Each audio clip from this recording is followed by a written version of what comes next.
Now then, guys, it's Phil. It's all Leeds TV, and I'm back, and I'm riding solo tonight. I'm going to do a player ratings on my own, just simply because time hasn't worked out that we could do a live show with everybody on it. But I'm recording about 20 minutes after that game has finished, and wow, what a game. I feel really disappointed that we haven't gone on and taken all 3 points. In all honesty, I think we deserve them. I think we're good for them. We created twice as many chances as them on target, and for me, the only 3 times they actually broke through as they scored.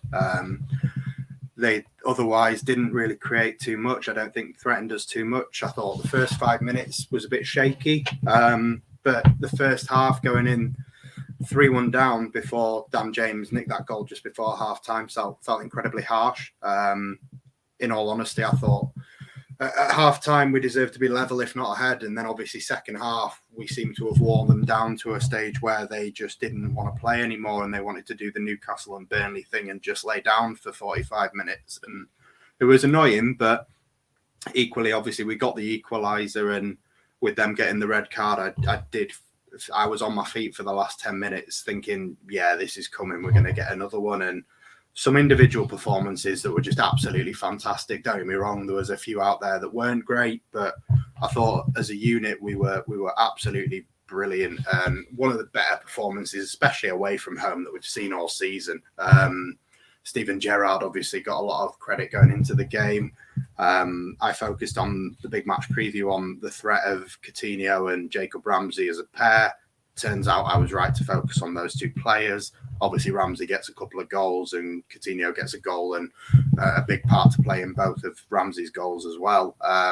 Annoying that we got sucked in, but like Martin was saying on the big match preview, that was all in transition, really. Other than that, we dominated the ball. We created a load of chances, and individually, I thought we had a really good game. I'll get straight into the player ratings. Obviously, feel free to leave your comments and let me know if you agree or disagree. Obviously, this video is pre-recorded, so I won't be flashing up your comments in the meantime.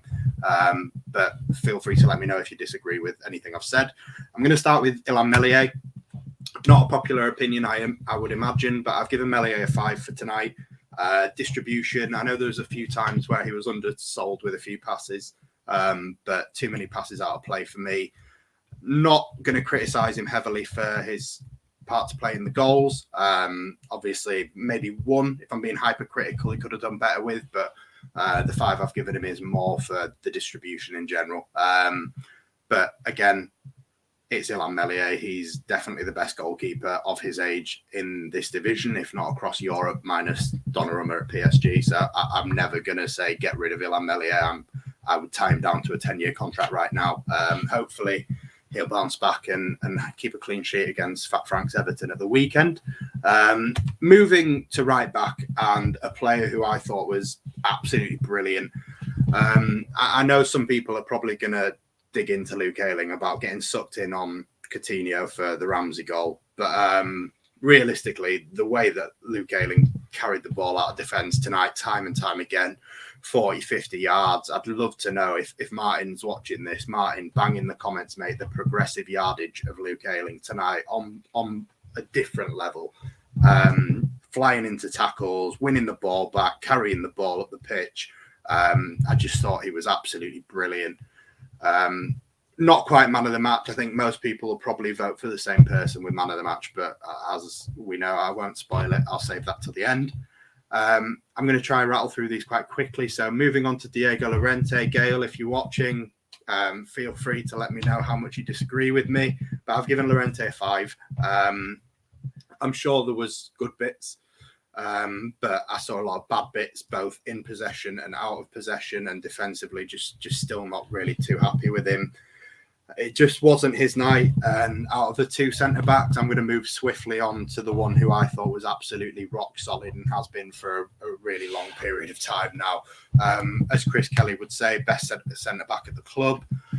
I'm sure we'll have that debate when Liam Cooper's fit and see how he's performing again, but making a real claim to stay in this team regardless of whether Cooper's fit or not. Pascal Struijk was unreal tonight. Had a header cleared off the line, probably deserved a goal. And just the way he stood up to the challenge of obviously their front players were moving around a lot. It wasn't the same player over and over again, but a physical presence at the back, an absolute colossus of a defender. And Virgil van Dijk and Pascal Struijk as a back two for the Netherlands sounds absolutely tantalising to me. Matthijs de Ligt is nothing in comparison. Maybe people will take the piss out of me for saying that, but I'm going to say it anyway. Moving over to left back, Stewie Dallas. I've given him a 7. Possibly could have gone higher. I thought the link-up play between Dallas, 𝐾𝐿, Harrison, at times, the football we played tonight was absolutely stunning. And again, like I said at the top of the show, I feel like we've come away from a 3-3 draw away at Villa Park feeling like the 𝐘𝐿_Roof moment should have happened. I felt like some of the football that we played deserved to come away with 3 points. And like the point that we've got is brilliant when you look at that table and what it does for us. But 3 points obviously would have done a hell of a lot more. But going back to the way we played, I think Stuart Dallas and the way that he linked the play was very much part of us being able to manage a result like that. Moving into the whole, Robin Koch, again, that for me, that's another game under his belt in that position. Really assured, really confident performance. I wouldn't be surprised if a couple of people disagreed and went a bit lower. But for me, yeah, he's not Calvin Phillips. He doesn't manage that role quite as well as Calvin does. And I'll be honest, when Llorente went down, I was hoping Koch would get dropped back in to centre back, Llorente taken off, and Forshaw come on. I did want to see Forshaw come on earlier, but that wasn't because I didn't feel Koch was doing a good job in that role. I think Koch did a brilliant job at CDM in it, more in possession than out of possession. I still think, generally speaking, out of possession and in transition, we do tend to have that gaping hole in midfield, as we always have done. But you know, that's not just down to one player. And in all honesty, it's not going to reflect in what I've given our midfield, because I think our midfield as a whole was pretty good overall tonight. But for me, the best of those three was Robin Koch. Moving into the wide positions, Raphinha. I feel like people probably will agree with me on this. I was really disappointed with Raphinha tonight. As the game wore on, I kind of felt like you keep him on because he can make a difference. But realistically, like every set piece, the corners were shocking. The free kicks were shocking. Like his delivery in general was shocking. Losing the ball inside our penalty area and nearly giving away another goal. Just didn't look himself tonight. And I really want to see, that's 4 league games now without a goal for Raphinha, and we need to get him back on the score sheet, because obviously we don't have Bamford, and we'll get on to the striker soon, but everyone's been saying for weeks Dan James is not a striker, so we need someone else to provide goals. I'm going to leave that sentence there and pick it back up very shortly. In midfield, Rodrigo, a very up and down performance. At times I had him as low as a 4.5, and at times I had him as high as a 7. He's ended up on a 6.5. I thought in possession, similarly to Newcastle, really good on the ball. You can see he has got quality when he's got the ball, but out of possession, there was times when he pressed, but it seemed to be the wrong time to press. But generally speaking, I've hammered him on this channel before. I don't think this is a game where you can come on and hammer him and say he wasn't good enough. For me, when it got to 75 minutes, I definitely would have made some substitutions and brought Forshaw on earlier, and I would have liked to have seen 𝐾𝐿_R꫏. Hopefully, if we would have brought 𝐾𝐿_R꫏ on, it'd be nice to think that we could have gone and nicked a winner. But Rodrigo was okay. I've given him a 6.5, slightly above average. It was absolutely fine. And equally, I've gone the same for Matthijs de Ligt. The reason I'm not going any higher is simply because, like I said, that gap in midfield does appear. And without them scoring 3 goals, I'm sure they'd probably all, as a 3, Koch, Rodrigo and 𝐾𝐿 have been in the 7s and 8s. But unfortunately, I've got 6.5. 𝐾𝐿, again, like I said, the link-up play with Stuart Dallas was unbelievable, and Jack Harrison on the left, who I thought had a great game. I'm toying, actually. I've put 7, but on my notes during the game, I put 7.5. I'm somewhere between that with Jack Harrison. I thought it was, again, another good performance from him.